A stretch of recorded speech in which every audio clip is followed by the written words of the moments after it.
guard, heavily leaning on his spear, loudly repeated, "I won't let you in." The thud of the wooden shaft against the ground sounded like a verdict. His resolve seemed unshakable. Richard looked down at him, but the short, pot-bellied man showed no fear. His face was burned by the sun, and sweat glistened on his fat cheeks, as if standing still and huffing was the only thing this man was used to doing on duty. The guard was clad in cheap, somewhat battered armor.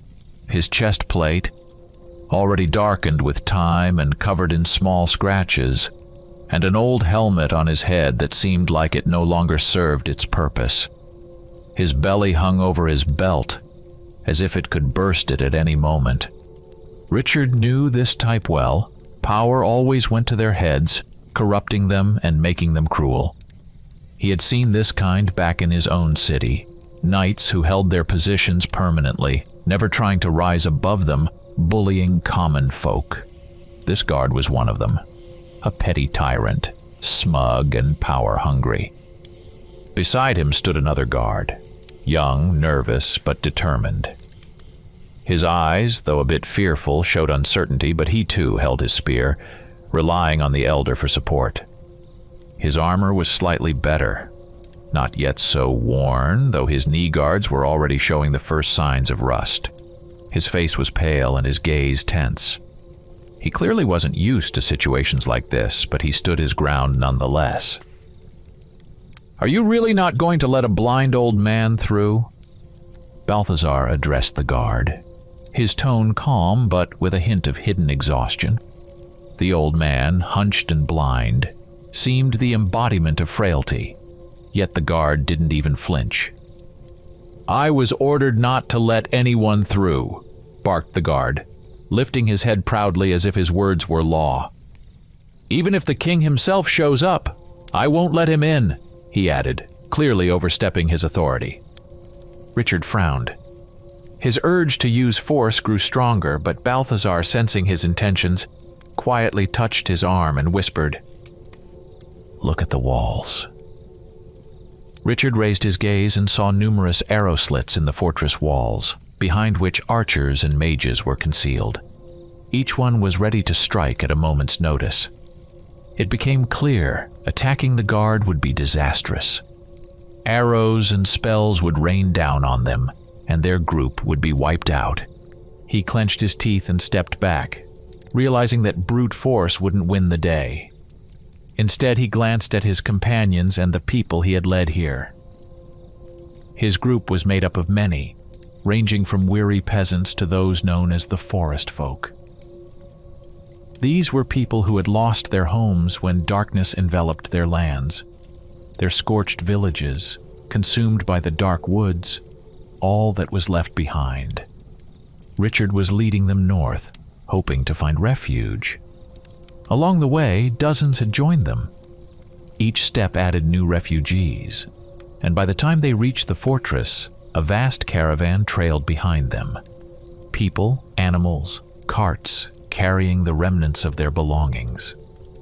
But as they approached the massive gates, they were met with harsh reality. Before the fortress walls, even more people had already gathered.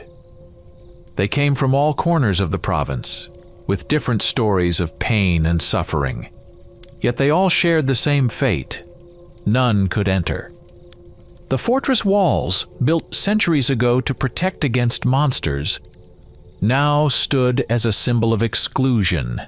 The gates, seemingly impenetrable, forged of dark iron, remained closed to those seeking salvation.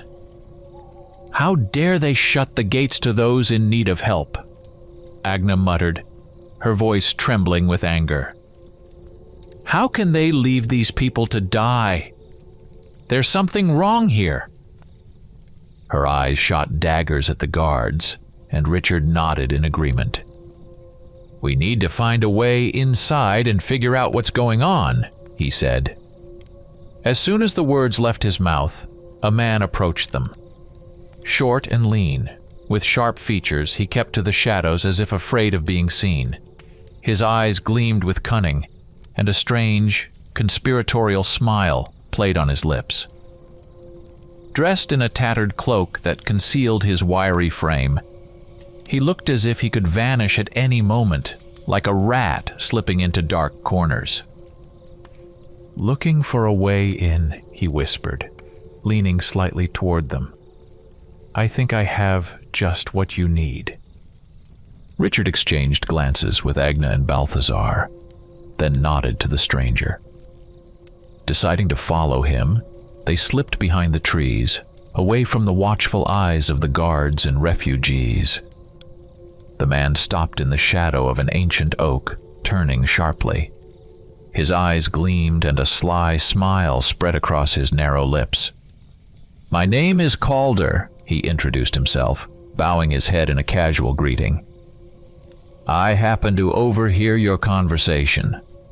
His voice carried an unnatural ease. "And I know you want to get inside. I have a way, but as you understand, there's a price." His tone shifted to one of a merchant, and he rubbed his hands together, as if already counting the gold he expected to receive. "How much do you want?" Richard asked dryly, already sensing where this was going. 10,000 crowns. Calder replied without hesitation, his eyes shining with greed. Richard, Agna, and Balthazar exchanged glances. They only had about 4,000 left, remnants from a recent tournament, but still not enough. The three of them huddled closer, discussing what to do next. "We're short by 6,000, Richard muttered under his breath, then turned to Agna. "You're a count's daughter. Don't you have the rest of the sum?" Agna blushed and shook her head. "I didn't bring much with me," she said quietly. "So no, I don't have 6,000. Richard frowned and, looking thoughtfully at the old Balthazar, asked, "Well, what do we do now?" Balthazar, as calm as ever, merely bowed his head, revealing nothing about whether he had any funds. Just then, they heard someone rustling through the bushes. Richard instinctively reached for the hilt of his sword, but managed to make out the figure and relaxed his tensed muscles. Lance emerged from the forest, slowly approaching them. He looked at Richard and confidently said, "I have the money. I can pay." Agna frowned at him. She still suspected him of being the vampire who had once abducted her, so she remained wary of him. Her gaze was stern, and her voice carried a note of reproach. "Where did you get that kind of money?" she asked, laced with suspicion. Lance scratched the back of his head, giving an awkward smile. "Well, I've been saving up," he replied uncertainly, avoiding her gaze. Agnes scoffed, clearly not believing his words, but she said nothing more. Lance pulled out a pouch full of coins from under his cloak and tossed it to Calder. Calder leapt up and caught the pouch deftly, his hands almost trembling with greed. Untying the string, he began counting the coins, unable to hide his joy. 10,000, as agreed, he said, tucking the pouch into his cloak. "I know a secret passage that will get you through these walls. Follow me." Before they set off, Balthazar turned toward one of the trees and said, "Finn, stay here and guard the people. Warn the order. Have them be on alert." Richard also turned and saw a human figure materialize out of nowhere. It was a man gifted with mysterious powers over nature. He was a master of stealth, appearing when least expected and vanishing just as easily. Richard marveled at how unnoticed he could be. Finn nodded without a word and melted back into the shadows of the trees. The group then followed their guide, heading toward the hidden passage, which they hoped would lead them inside the fortress. They moved through the thick forest underbrush that stretched along the fortress wall. The air was damp and cold, leaves rustling underfoot, and the rare rays of sunlight pierced through the dense canopy of trees. The further they went, the clearer it became that they were moving away from the wall. Richard stopped, casting a glance at their guide, and asked, "What's going on? We were supposed to follow the wall, but you're leading us in the opposite direction." Calder turned with his usual sly smile and began to explain. "From the outside, it may not seem like it, but this wall is always under surveillance. In every fortress city, there exists a special order responsible for its upkeep. They constantly build and reinforce it. Imagine, they've been fortifying the wall for 1,000 years. Richard crossed his arms, listening intently. "This order reports directly to the king, and even the city rulers can't give them orders.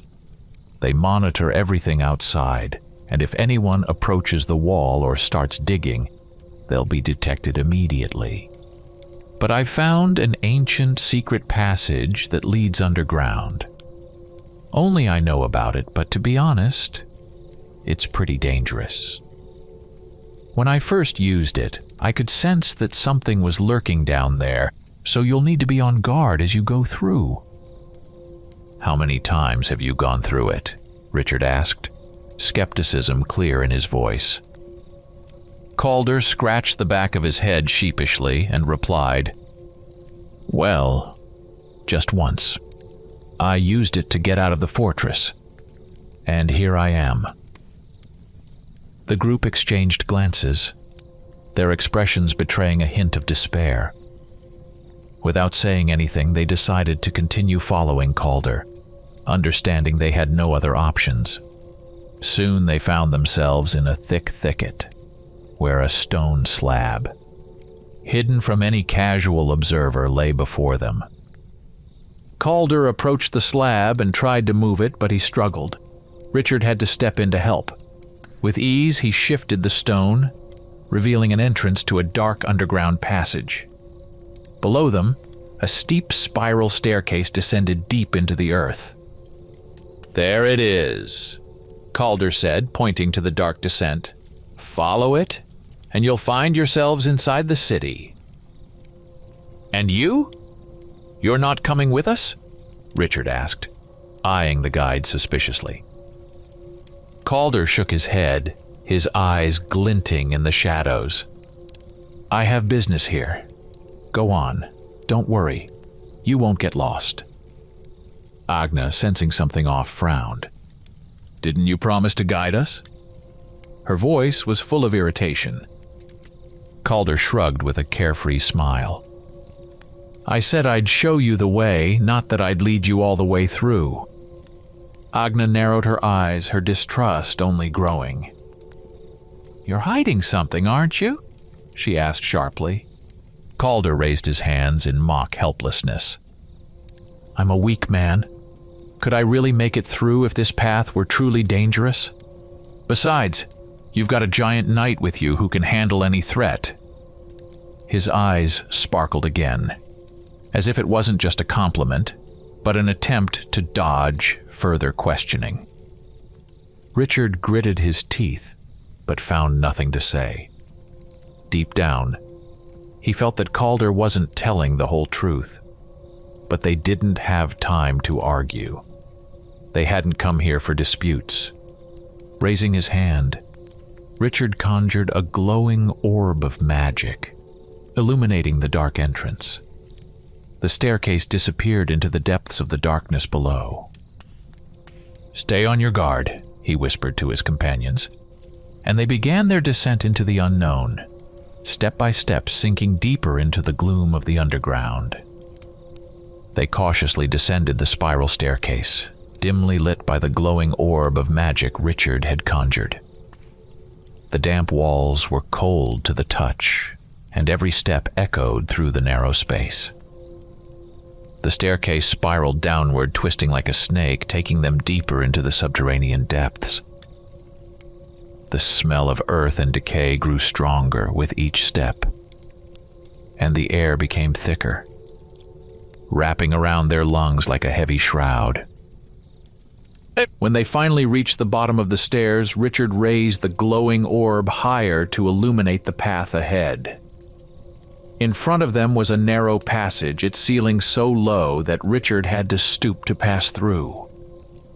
His broad shoulders brushed against the walls, and every step made him catch on the rough stone. The walls, seemingly worn by time and dampness, were covered in moss and small cracks, giving the impression they could collapse at any moment, sealing them inside. The passage twisted like a worm, descending and then sharply rising again. Their pace slowed, and the oppressive silence was so heavy that each sound felt like thunder. Suddenly, they emerged into a vast cavern. It was enormous, with a high ceiling that disappeared into impenetrable darkness. In the center of the cavern, lining a pathway paved with smooth stone slabs, stood rows of tombstones, like silent sentinels frozen in eternal vigil. Each tombstone was covered in moss and cobwebs, and on some weathered inscriptions were visible, though time had rendered most names unreadable. The air was thick with the stench of decay and damp earth, as though death itself lingered in the shadows of this crypt. Lance, glancing around nervously, stepped forward. His eyes gleamed with tension, and he gingerly touched one of the tombstones. "Places like this are usually home to the undead," he muttered, his eyes never leaving the grave markers. Agna shot him a scornful look and snapped irritably, "Don't tempt fate!" But before she could finish, a loud crunching noise erupted from beneath the ground. The earth began to shift, and one by one the tombstones started to rise, creaking like ancient rotten doors. From the soil, like ghosts of a long-forgotten past, skeletons began to emerge, clad in old but still sturdy armor. Their hollow eye sockets glowed with an eerie blue light, and their jaws gaped in silent, menacing growls, as though they couldn't bear the presence of the living. Richard froze for a moment as the first skeleton rose to its feet.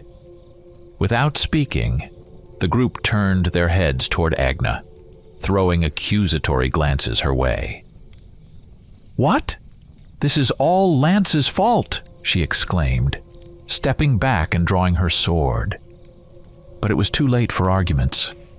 The skeletons had risen from their graves and were slowly advancing, gripping ancient but sharp swords and axes in their bony hands. At first, their movements were clumsy, as if they had forgotten how to walk, but soon their pace quickened, and they charged at the group with wild, furious speed. Richard was the first to draw his sword. He knew that fighting the undead required strength and swiftness. With a roar, he brought his blade crashing down on the first skeleton, splitting it in half. The bones scattered and its armor clanged to the stone floor, but another immediately took its place. Agna, with a swift motion, drew her sword and whirled into a deadly dance of blades. Her strikes were precise and lethal. She sliced through one skeleton, then parried the blow of another, quickly dodging to the side. Yet the skeletons kept coming, their numbers seemingly endless. Lance, retreating a few steps, threw himself into the fray, delivering quick, sharp strikes. One of the skeletons swung an axe at him, but Lance dodged and, deftly grabbing the undead's arm, drove a black spear into its ribcage, shattering it to pieces. Despite his age, Balthazar moved with lightning reflexes. He raised his staff, and the air around him vibrated with magical energy. Bright flashes of light erupted from his hands, tearing the nearest skeletons apart. The magic emanating from Balthazar glowed brilliantly, illuminating the cavern. The battle was fierce. The skeletons, despite their fragility, moved faster and more coordinated with each passing moment. One of them, clumsily charging at Richard, attempted to strike with its sword, but the knight deflected it and swiftly sliced the skeleton in two. bones and armor scattered in all directions. Agna, feeling the adrenaline surge through her, decapitated 2 skeletons at once with a single swing of her sword. But the enemies kept coming. Thankfully, their numbers were dwindling, though each one remained dangerous and ferocious. Richard soon found himself facing the last skeleton. Gripping his sword with both hands, he swung with all his might, cleaving the skeleton in half lengthwise.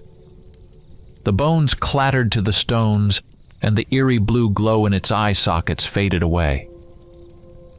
As silence returned to the cavern, they all stood, breathing heavily. They were exhausted, but the skeletons had been defeated. After a short rest, they glanced around and realized the danger had passed. The skeletons no longer stirred, and the cavern had returned to its eerie silence. The group regrouped and cautiously continued forward, making their way through the winding corridor. Agna, still processing what had just happened, looked at Balthazar and asked, "Why do skeletons come to life in places like this?" Balthazar, walking ahead, responded in his usual calm yet confident tone. "It's all about magic. In places like this, the concentration of magical energy is especially high. Residual energy accumulated in the bodies of the deceased resonates with the magic flowing through the area, causing them to rise. These skeletons aren't aware of themselves. They're merely puppets animated by the forces that once surrounded them." Agna listened with her mouth slightly agape, impressed by the old man's wisdom. Balthazar continued explaining the nature of magic, its complexities and mysteries, as they finally emerged into a large chamber at the end of the narrow passage. Before them lay a crypt, a dark, ancient place, its walls covered in cobwebs and thick moss. The air was heavy with the smell of centuries-old dust and decay. In the center of the crypt stood a massive stone tomb. Its lid had been pushed aside, and inside was an empty sarcophagus. The stone was scratched, as if someone had tried to break free from within. Richard stepped forward, frowning with surprise. "It looks like one of the skeletons left this place." Balthazar surveyed the crypt and nodded. "Quite possible," he murmured. "In places steeped with magic, the dead can rise even after centuries." They began to examine the crypt's walls closely. Carved into the stone were strange inscriptions and images written in an unfamiliar language. The symbols and hieroglyphs seemed alive, shimmering in the light, creating the illusion of movement. Some of the images depicted battles, while others showed burial rituals. Agna, moving closer to the walls, turned and asked, "Does anyone know what language this is?" Balthazar shook his head. But then Lance, who had been silent until now, stepped forward and squinted thoughtfully at the carvings. "This is an ancient script. It's called the Carrion script," he said, his voice restrained. "It's very old and difficult to decipher. I've come across it before in records about ancient kingdoms." Lance approached the wall, carefully tracing the etched symbols with his fingers, and began to mutter quietly to himself. Then, turning to the group, he said, "This tells the story of an ancient king who lived many centuries ago. He was a just and wise ruler, considered an unbeatable warrior, and one of the most intelligent men of his time. But the more power and praise he received, the deeper he sank into self-worship. His greed for glory led to terrible consequences." Lance continued reading, while Agna and Richard listened intently. It says that eventually, this king began committing horrifying acts, and the heroes of the time set out to defeat him. They battled him, and after a long fight, managed to defeat him, burying him here in this crypt. However, after his death, he rose again as the king of the dead. He raised an army of undead and waged war against his own kingdom, spreading destruction and death. But he was defeated once more, and what happened to him after that remains unknown. When Lance finished, he glanced at the other carvings, his eyes freezing on an image etched beside them. It depicted a skeleton clad in ancient armor with glowing eyes. Richard, upon seeing the image, felt a chill run down his spine and began to tremble. He recognized it. This was the very same skeleton knight he had faced in the past. That undead warrior had defeated him in battle, slicing through his limbs effortlessly and leaving him on the brink of death. Richard clenched his fists and looked at the others. Balthazar and Agna also realized that the figure on the wall depicted the same warrior they had once encountered in battle. It seemed that this skeleton had originally rested here in this crypt, but had been awakened by the magic saturating this ancient place. Richard couldn't stop thinking about how strange and remarkable it was that they had ended up in this place. Was it coincidence or fate? The battle with the skeletal knight had left a deep mark on his soul. That warrior had been unimaginably powerful, and the difference in their strength had been devastating.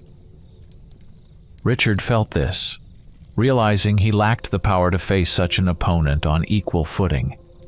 He deeply pondered how to grow stronger, how to overcome his weaknesses and rise to a level where such enemies would no longer overwhelm him.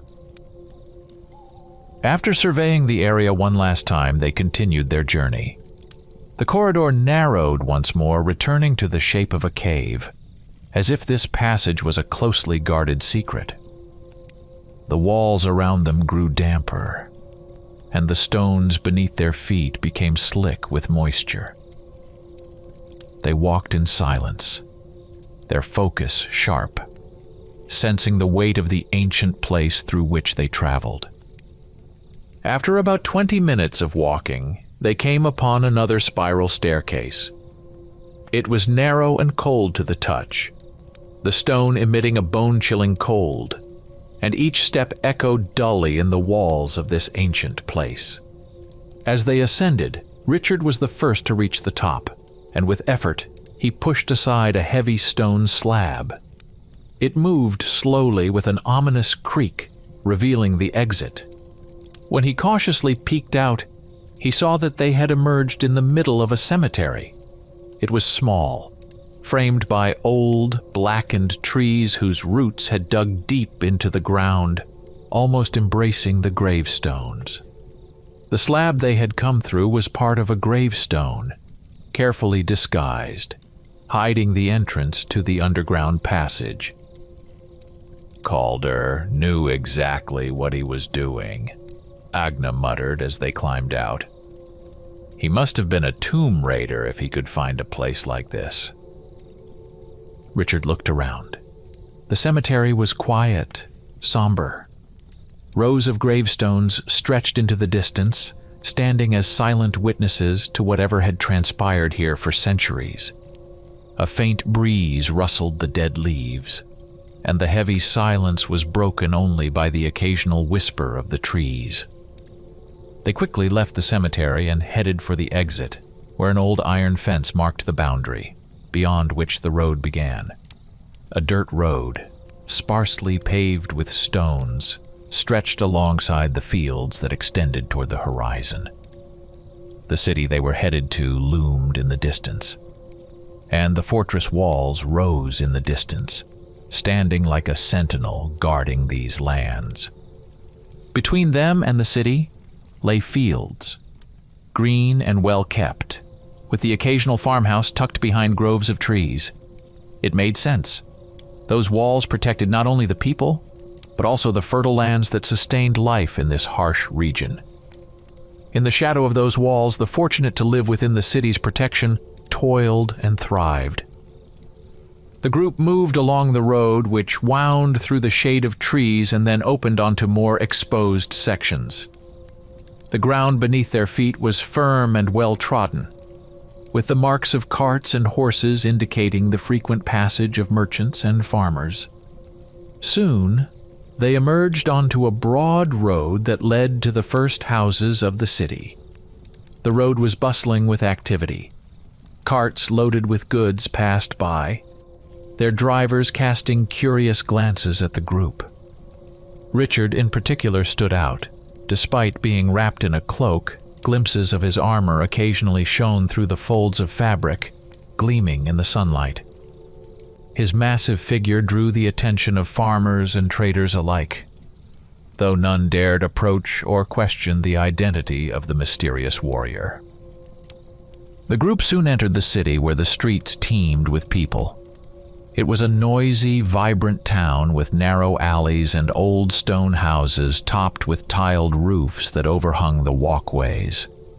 Everywhere, market vendors shouted the prices of their wares, traders argued with buyers, and children darted through the stalls in play. The air was filled with the aromas of fresh bread, roasted meats, and spicy herbs. Life thrived on every street corner. And at intersections, guards stood watch, ensuring order in the chaotic city. The group moved toward the castle, which loomed in the distance, towering above the other buildings like an ancient giant.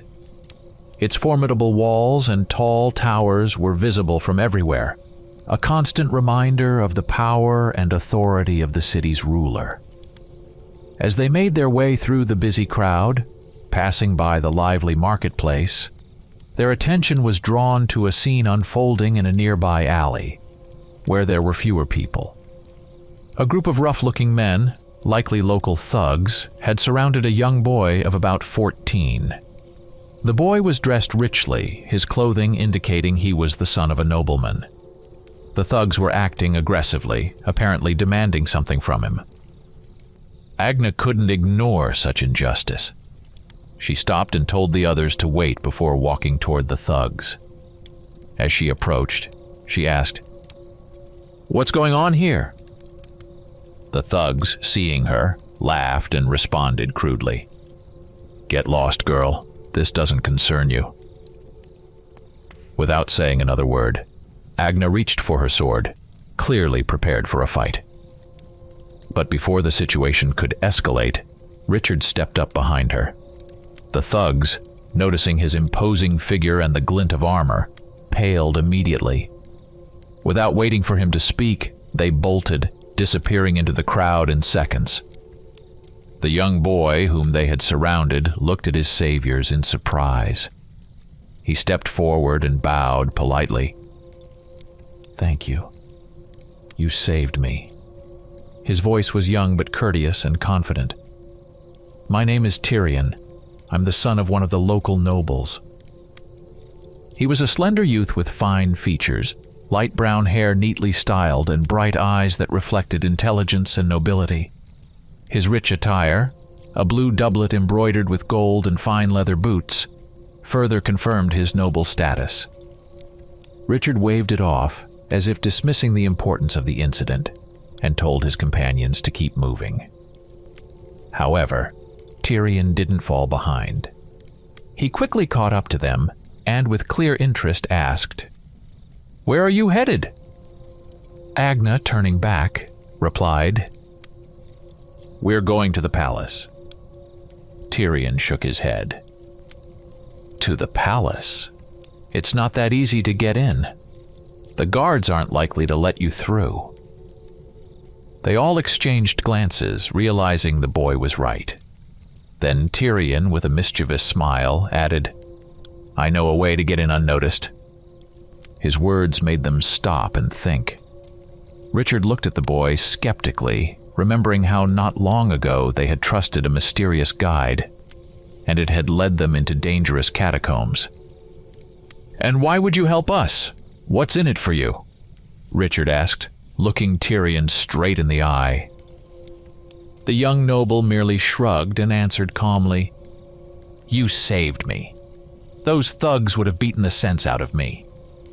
Consider this paying a debt. I just want to help." The group exchanged glances again, pondering the fact that the situation felt eerily familiar. They could easily find themselves in another underground labyrinth. Yet after weighing the pros and cons, they decided to accept Tyrion's offer. "All right," Richard said with a nod. "Lead the way." As they walked toward the castle, Tyrion suddenly asked, "Why do you need the castle? What business do you have there?" Agna glanced at him and answered simply, "We need to speak with the ruler." "Why?" The boy raised his eyebrows, clearly intrigued. Agna then began to explain what was happening beyond the city's borders, about the darkness that was engulfing the lands, the refugees, the forest people who had lost their homes, and the growing threat from the south. She spoke of the thousands of people desperately in need of protection, and how they had come here to warn the ruler and possibly seek aid. Hearing this, Tyrion frowned. He said nothing, but it was clear from his expression that her words troubled him. Soon they approached the castle, which was surrounded by a high stone wall topped with sharp spikes. They started to circle it and soon found themselves in a more secluded area, where trees and bushes grew thick. This place seemed almost forgotten, overgrown with wild vegetation. Tyrion looked around, then bent down and darted into the bushes. The others followed him, stepping quietly on the soft, nearly silent ground. When they reached the base of the wall, they found thick bushes concealing a small passage camouflaged by rocks. With skillful ease, Tyrion moved a few stones aside and squeezed through, motioning for the others to follow. Agna and Lance passed through without much difficulty. But for Richard, it proved more challenging. His large frame barely fit through the narrow gap, and for a moment it seemed he might get stuck. But with a grunt and a determined effort, he managed to squeeze himself through. They found themselves in a hidden garden behind the castle walls. It was a luxurious and ancient garden where nature and art were harmoniously intertwined. Tall trees with thick canopies grew in the center, their branches whispering softly in the breeze. Along the paths, flowers of all shades bloomed, from vibrant red roses to pale lilies. Scattered throughout the garden were stone statues depicting ancient warriors, gods, and mythical creatures. Hedges and low, meticulously pruned bushes lined the walkways, blending seamlessly with the grandeur of the castle. In the distance, the soft sound of a fountain could be heard, its water trickling gently, filling the air with a sense of freshness. Stone benches and pergolas wrapped in ivy added a sense of serenity and seclusion to the garden, as if it were a sanctuary within the castle grounds. Tyrion led them through the luxurious garden, which soon gave way to the entrance of the castle. To their surprise, there were no guards, and they passed inside without resistance. The narrow corridors, with their high ceilings and mosaic windows, exuded a sense of ancient grandeur. Tyrion guided them confidently up a staircase that led to the castle's upper halls. Richard, walking behind him, began to suspect that the boy knew these corridors far too well. Tyrion moved with purpose, not hesitating or hiding, as if he knew every turn. Richard realized something. Tyrion wasn't just a random nobleman. He lived here. But who was he really? Soon they encountered a few guards, who, upon seeing Tyrion, immediately bowed deeply. Tyrion paid them no attention and continued walking. The rest of the group exchanged glances, understanding that this young man was far more significant than they had initially thought. Perhaps he was directly connected to the ruler of the city. After walking through a long corridor, they finally arrived in a grand hall. In the center stood a throne upon which sat a man in his 40s. He wore a simple yet elegant doublet, had short, dark hair and a serious expression. His face was adorned with a short beard, and deep lines around his eyes hinted at years of worry and responsibility. When the man saw Tyrion, he immediately stood and bowed, addressing him. "Welcome, Your Grace!" The man then sat back down, but he looked uneasy, as if he felt his role in the hall was less significant than it seemed. Tyrion, however, approached him and stood directly in front of the throne, staring at him intently. The man's demeanor changed under Tyrion's piercing gaze, becoming uncomfortable. "Did you need something, my lord?" "We are in the middle of a council," the man said, avoiding direct eye contact. Tyrion, without hesitation, spoke in a calm but commanding tone. "Stand." The man froze, then hurriedly stood, stepping away from the throne. Tyrion, without waiting for an invitation, sat on the throne, making it clear who was truly in charge. The man, now feeling humiliated, quickly adopted a servile posture, bowing once again as he asked, "What is the matter, my lord? Why are you in such a mood?" Tyrion, leaning back on the throne's armrests, frowned and said, "I've heard that refugees are at the city gates. Why have they not been let in?" The man visibly tensed and quickly responded. "Refugees? What refugees? That's all lies, my lord. Who told you this?" Tyrion gestured toward Richard and his group standing by the entrance to the hall and said, "They did.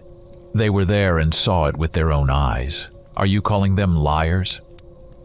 The man leaned forward, his voice becoming soft and ingratiating. "My lord, I have always served you and your house faithfully. Why would you think I would deceive you?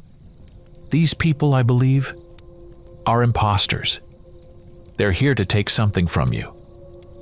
Where did you meet them?" "They saved my life," Tyrion replied coldly. "Are you saying they orchestrated all of this?" The man, still avoiding direct eye contact, hesitantly nodded. Possibly. Silence. Tyrion's voice suddenly boomed, echoing through the hall. Though young, his tone carried the weight of authority, not to be questioned. "Open the gates immediately. That is my order. Let these refugees in and give them shelter. This fortress was built for that very purpose." A tense silence filled the room.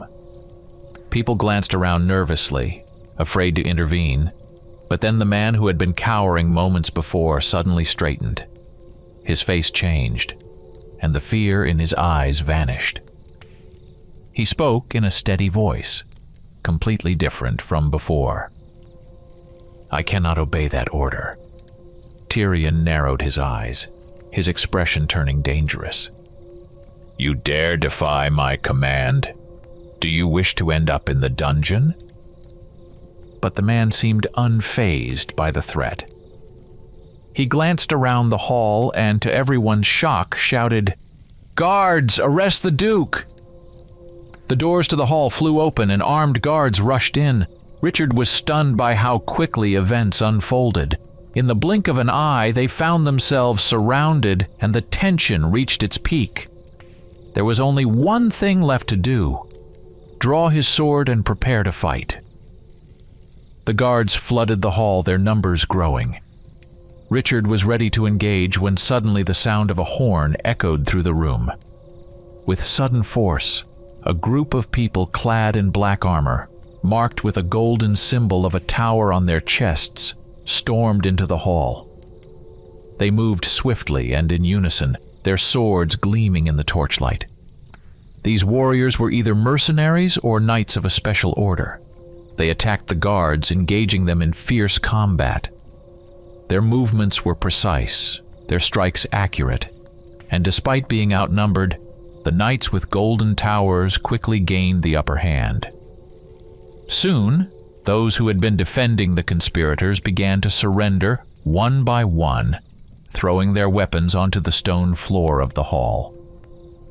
When the battle was over, a man dressed all in black entered the hall, but his armor was adorned with golden accents, and the fabric of his cloak was noticeably more luxurious than the others. This man was clearly the leader of those who had just saved Tyrion, but who was he? Trying to understand who stood before him, Richard asked Balthazar. "That's the Order of the Golden Tower," the old man whispered. "The very same order that watches over the state of the walls. They answer only to the king himself." The man strode confidently through the hall, holding a bag dripping with blood. He stopped in front of the throne, bowed to Tyrion, and without raising his head said, "We have caught the conspirator who sought to harm the wall.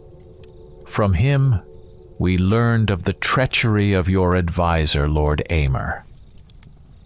Tyrion looked coldly at the man who stood before him, the one who had been trying to appear subservient. Lord Aemir, sensing the ground slipping beneath him, glanced around nervously, as if not fully grasping what was happening. The leader of the Order of the Golden Tower untied the bag, and with a dull thud, the head of another conspirator rolled out, his face twisted in a deathly grimace that made everyone in the hall shudder. The leader raised his sword and pointed it toward Lord Aemir, his voice stern and resolute. "In the name of the king, for treason and attempting to destroy the wall, you are sentenced to death." The leader stepped forward, ready to deliver the fatal blow, but at that moment, Lord Aemir, mad with fear, pulled something from under his clothes and threw it to the ground. Instantly, the room was engulfed in thick smoke. Coughing and trying to see through the haze, Richard and his companions watched as the smoke began to clear, realizing that the conspirator had escaped. Members of the Order of the Golden Tower immediately scattered in search of the fugitive, and Balthazar, recognizing the danger, shouted, "We must catch him." He began casting a spell, and soon a thin thread of light appeared in the air, stretching in one direction like a guiding star. "After him!" the old man yelled, and all four of them rushed after the thread. They burst into the corridor and ran down the stairs, their footsteps echoing off the stone walls of the castle. Everything pointed to Lord Aemir heading for the basement. Soon they caught a glimpse of his silhouette darting around a corner. They chased him until they found themselves in a subterranean chamber where a long corridor stretched deep underground. The fugitive was fast, and despite their efforts, they still couldn't catch up to him. The corridor seemed endless until it finally led them into a vast cavern. The sight triggered unsettling memories for Richard and his companions. It resembled the one they had seen in the south. At its center stood an altar, surrounded by hooded figures chanting something ominous. These were followers of the Order of Darkness. And Richard instantly realized the situation was repeating itself. The cultists were once again attempting to summon a demon, but this time, something felt even more terrifying. "We have to stop them," Richard shouted, drawing his sword. But as they approached the altar, the ground trembled, and suddenly whirlwinds of smoke, red and gray, burst from beneath the stones, swirling into a terrifying vortex. The vortex grew larger, and at its center a creature began to materialize.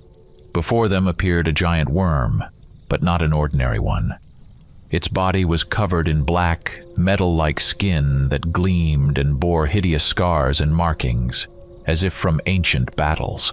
The creature writhed, its body moving smoothly like a wave, yet each turn caused the ground beneath them to quake. At the center of its enormous form was a circular mouth lined with sharp, blade-like teeth that spun around like grinding gears.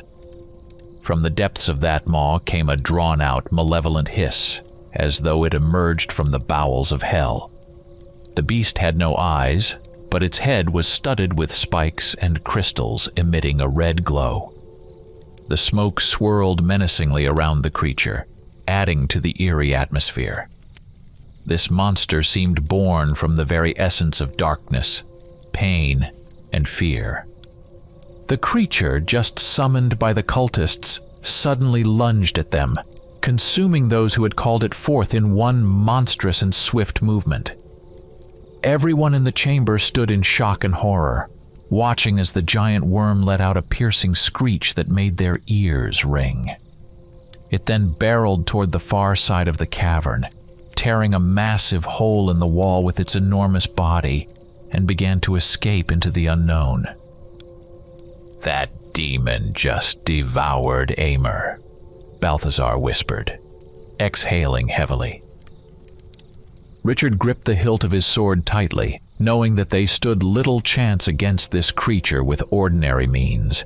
But doing nothing wasn't an option. The creature had created a vast tunnel, and the group wasted no time rushing after it. The cave, torn apart by the demon's movement, trembled, and the sounds of falling rocks hadn't yet subsided. They had to struggle through the debris, climbing over rubble and broken sections of the walls. Dust still hung in the air, making it difficult to breathe, while the dull roar of the cave's collapse echoed around them. They pressed forward, determined to follow the beast, until they heard unfamiliar sounds ahead. Through the dust and scattered stones they saw light, and Richard was the first to realize that the creature had broken through to the surface. Soon, they themselves emerged from the underground, climbing up in the wake of the monster. Before them stretched open fields, and above them loomed the mighty city wall. The creature, writhing and growling, slithered straight toward the wall, its intent clear. The beast had been summoned to destroy the fortress, and it moved toward the stronghold's massive walls like an unstoppable force of destruction. Richard stood, sword in hand, contemplating how to stop the monster. He glanced back at Balthazar, hoping the old man could cast another powerful spell, like the one by the river when he had vanquished the monstrous creature. But this time, Balthazar seemed hesitant. The old man frowned, deep in thought, and suddenly pointed toward the towers that were part of the city's wall. Richard squinted and saw massive crystals within the towers, glowing with a bluish light. These crystals, which had once seemed like mere decorations, suddenly blazed with bright light. And then, powerful beams shot from them, aimed directly at the worm. These were ancient defense mechanisms built into the walls to protect the city from such monsters. Sensing danger, the worm began to dodge wildly. Its enormous body burrowed into the ground, only to resurface in different spots, trying to escape the beams. However, the magical blasts hit it from time to time, and each time the beams touched its flesh. The creature screeched in agony, leaving deep furrows in the earth. "He's trying to flee!" Egna shouted, gripping the hilt of her sword. She understood that if they let the creature escape, it could wreak unimaginable havoc. The creature reached the wall, its massive body writhing as it tore through the stone blocks. Each strike left huge cracks, and it seemed even the ancient magic of the towers would not be enough to stop this beast. The beams of light continued to bombard it, but they weren't dealing enough damage. The worm was too strong, too relentless. And then, something unexpected happened. At the top of the wall, a glow appeared. From a distance, it looked like just a bright flash, but the light grew stronger, as if it were descending directly upon the demon. The glow moved with such speed, it seemed as though the sky itself had opened. When it reached the creature, there was a blinding explosion, followed by a deafening roar that made the ground tremble beneath their feet. A column of smoke rose into the air, and for a moment, everything fell into silence. When the smoke cleared, there was no trace of the beast. Richard and his companions exchanged glances, still struggling to believe it was over. They quickly made their way to the spot where the creature had tried to breach the wall. As they approached, a woman appeared before them. She walked towards them with a light, yet confident step, as though she had just emerged victorious from a great battle against an invisible foe. She was a woman of extraordinary beauty. Long hair cascading in soft waves down to her waist, skin pale as moonlight and eyes glowing with a cold, ancient wisdom. Her movements were graceful, like a cat's, and she wore black armor adorned with silver, highlighting her slender form. A cloak shimmered behind her, glinting with silver light, as though she had stepped from the very shadows of the night. Balthazar, seeing her, immediately dropped to one knee, his voice filled with respect and reverence. "My lady, you have arrived." This was Lucia, the head of the Order of the Moonlit Knight, one of the most powerful orders, answering only to the king and operating in the darkest and most dangerous corners of the world. Lucia, with a slight smile, raised her hand. "Rise, Balthazar," she said in a soft yet commanding voice. "There is no need for formalities here." He stood, and Richard and the others watched her in awe. "Greetings," Lucia said, glancing at all of them. "Forgive my lateness, I was a bit delayed." Her voice was calm, yet there was an undeniable strength in it that needed no further proof. Lucia stepped closer and surveyed the field where the battle had raged moments before. It seemed as though she was in complete control of everything around her. The creature was strong, but it could not withstand the power of the moon, she said, as if explaining what had happened. Richard nodded, still trying to grasp the events that had just unfolded, and then asked, "Did you destroy it?" Lucia gave a slight smile. "Yes, but only for a time. Creatures like this always leave a mark. However, for now, it is gone. We must return to the castle. There is much to discuss." Upon their return to the castle, order was finally restored. Tyrion sat in his chair, but when he saw the head of the Order of the Moonlit Knight, he rose and bowed deeply, showing his respect and acknowledging her higher status. He offered her a seat at the throne's table, and once everyone had taken their places, Lucia turned to Tyrion, her gaze stern but not overtly judgmental. "How did this situation come to be?" she asked, her eyes fixed on the young duke. Tyrion, not hiding his embarrassment, nodded and began to speak. "After my parents' death, I placed my trust in Lord Aymer. That was my mistake. He seemed loyal and experienced, always close to my father, and I thought I could rely on him. Honestly, I lack experience in such matters. Forgive me for letting this happen." Richard, listening to these words, wasn't surprised. It was clear to him that the boy, only 14 years old, would naturally trust someone more experienced in such a situation. Lord Aymer had likely been close to Tyrion's parents, and thus the young duke had easily fallen under his influence. Lucia, having listened attentively, simply nodded softly. "What's done is done," she said calmly. "But now we must focus on the main issue. The city of Kaltar is in grave danger." Her words hung in the air like a cold wave. Everyone in the hall froze, waiting for her to continue. "The ancient demon, Erixor, who has been freed from his imprisonment, is approaching this city.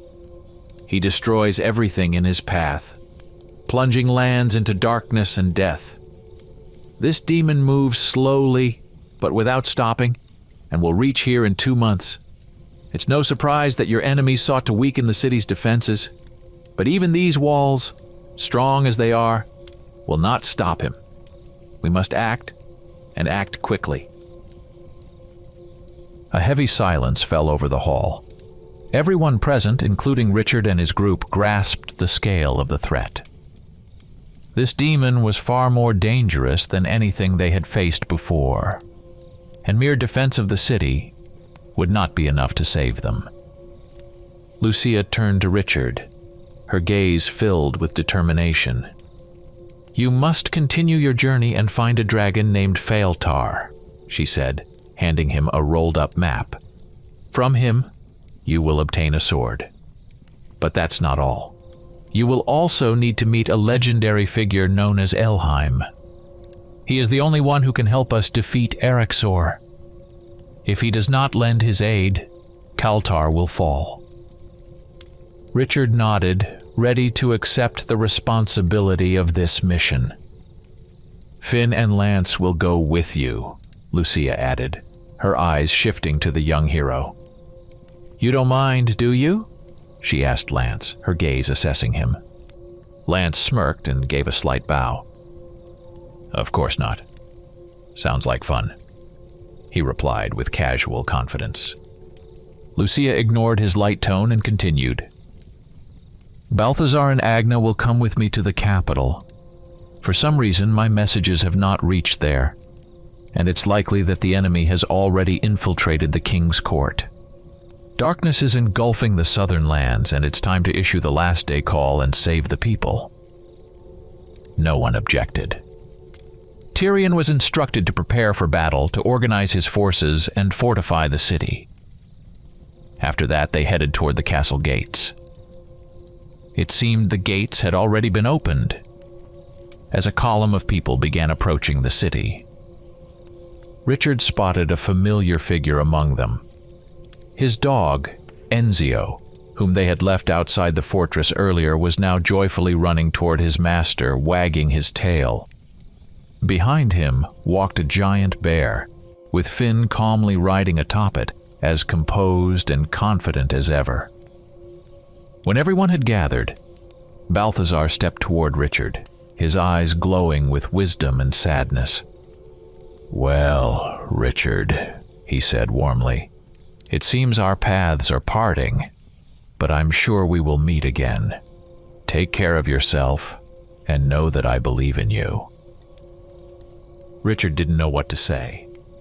Balthazar had become more than just a comrade. He was a wise mentor and friend.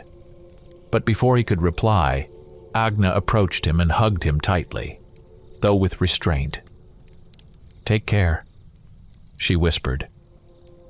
Then, turning to Lance, she added with a threatening tone, "If you betray him, I swear I'll find you." Lance merely shrugged, trying to look nonchalant. "What? I'm on your side," he replied with an ironic smile. Richard mounted the bear, with Finn and Lance settling next to him. Enzio, running happily around, couldn't contain his excitement at being reunited with his master. Richard glanced back at Agna and Balthazar, to whom he had grown attached. He promised himself he would become stronger and return. As they set off on their journey, Richard, casting one last look at his friends, realized this was not the end, but the beginning of new trials where his strength and resolve would be tested once again.